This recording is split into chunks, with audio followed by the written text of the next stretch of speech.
Welcome, Bronco Nation, to my Boise State Alumni In the NFL stat recap for Week 14. Quiet weekend for Boise State Broncos. A lot of players out on injury, a lot of players not recording stats that they usually would. Quiet weekend overall, but still some stats to go over here. So we're going to go through all the players, what their status is, and how they're doing this so far up to this point in the season. Well, at least how they did this last weekend. Minnesota Vikings running back Alexander Madison still out after having his appendix removed last week. Probably expect him potentially to be back next week. He's not expected to be out very long. Appendix just takes a little bit longer sometimes for different people to recover from that. He was expected to be out this week, so it's not really a surprise, but he may be getting back into the action next week. If not next week, probably definitely back the week after that. But it's not a long-time injury, nothing to be worried about, just a simple, normal procedure. Green Bay Packers. Billy Wynn is still on IR, expected to be on IR for the next 2 weeks at least before he potentially returns. Jacksonville Jaguars linebacker Kamalei Correa still out with hamstring. No update on his status, just that he was listed as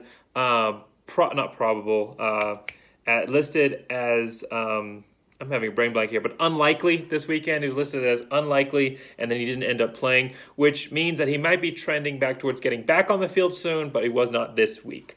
Dallas Cowboys wide receiver Cedric Wilson, no stats recorded. It's a really troubling trend for Cedric Wilson, who's been seeing less and less game action. He was barely on the field at all in this week's matchup.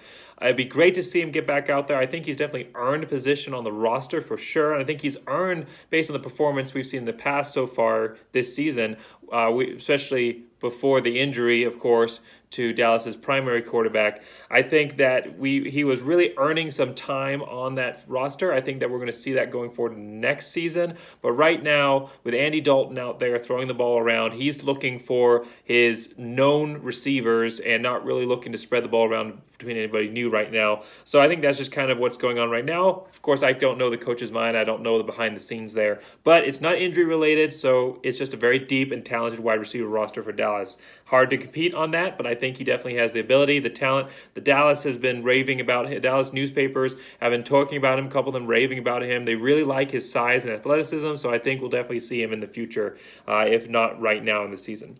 Defensive end Tyrone Crawford has had a very, very quiet year. However, this week, he recorded 2 sacks, his first 2 sacks this season. He's only had 10 tackles on the year, but this week against the Bengals, he had 2 sacks. Great performance by Tyrone Crawford. He's going to be our Boise State Alumni of the Week.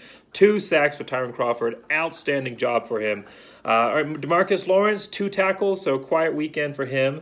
Linebacker Leighton Vander Esch continued his strong performance after coming off of injury midway through the season with 7 tackles. His second 7-tackle performance of the season and his 4th 7-tackle or more performance of the season. Safety Darian Thompson, he had 5 tackles, so continuing to sub well in place of the injuries there. Did a great job after, of course, last week when he had 7 tackles, but 5 tackles today was still a good was still a good performance. Philadelphia Eagles wide receiver John Hightower, no stats. However, the Eagles did win their game, as did Dallas. NFC East really had a resurgence this week with Dallas, the Eagles, and the Redskins all winning their games. Sorry, Washington. Yeah, that's right, they're not called that anymore. Old habits die hard. Die Hard, great Christmas movie. Anyhow, Dallas, Philadelphia, and Washington all had a great performance this weekend with wins. So NFC East is trending upwards, and we'll see. Maybe Dallas they're probably in a better position perhaps than the Eagles are. So perhaps Dallas can pull things around, get ahead of Washington, and we might see some Boise State players in the playoffs. Who knows? Tennessee Titans running back Jeremy McNichols. He had a season-high carries, but he also had, for a number of yards, he also had a season-high low and average. So he ran for 11 times, but only had 9 yards. So 11 times for an average of 0.8 yards per carry, mostly in garbage time. Derrick Henry had an outstanding performance, over 200 yards, and the Titans were able to get up big in their matchup, which allowed Jeremy McNichols to come in the 4th quarter and finish out the stretch. Unfortunately, he wasn't able to have a bigger performance, but the good news is, he also didn't catch the 1 pass that was thrown his way. But the good news is that he now appears to be the primary backup. Foreman, who'd been challenging McNichols for that backup role, seems to have diminished in the spotlight, and McNichols is now, at least for now, the primary backup for Tennessee. Atlanta Falcons, defensive end, Durant Miles, no stats. Denver Broncos, quarterback Brett Rippon, no stats as expected. San Francisco 49ers, cornerback Jamar Taylor is on injured reserve. We won't see any more of him the rest of this season. Arizona Cardinals, linebacker Tanner Vallejo, no stats. Offensive tackle Ezra Cleveland for the Vikings. Offensive tackle Charles Leno Jr. for the Bears. And center Matt Paradis for the Panthers were all active this weekend. So, again, quiet performance for the Boise State Broncos just because so many of them, especially the key players that we would usually see some stats out of, such as Alexander Madison, Billy Wynn before hurting his, what did he hurt? I think it was his arm. It was an arm injury, arm or wrist. I wrote it down last week. Tricep.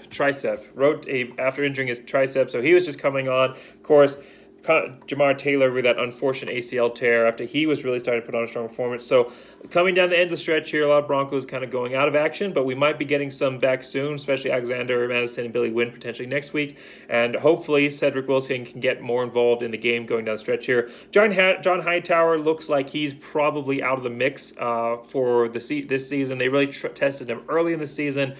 He just wasn't able to perform necessarily with what they were expecting, but I think a lot of that had to factor in with not necessarily having all the practice time that would have been what you would have wanted as a rookie coming in and adapting to a new team. I think with a full practice under his belt coming to next season, he's a very talented receiver. I think he'll definitely have a much better year for them or somebody else, but I think he'll definitely earn his way onto he's on the active roster, but earn his way into an active role on a roster here coming in next season. That really goes for a lot of these Boise State players who are really kind of, with just COVID and their all situations, really kind of limited their potential perhaps, but we'll see what's going on next year as far as that goes.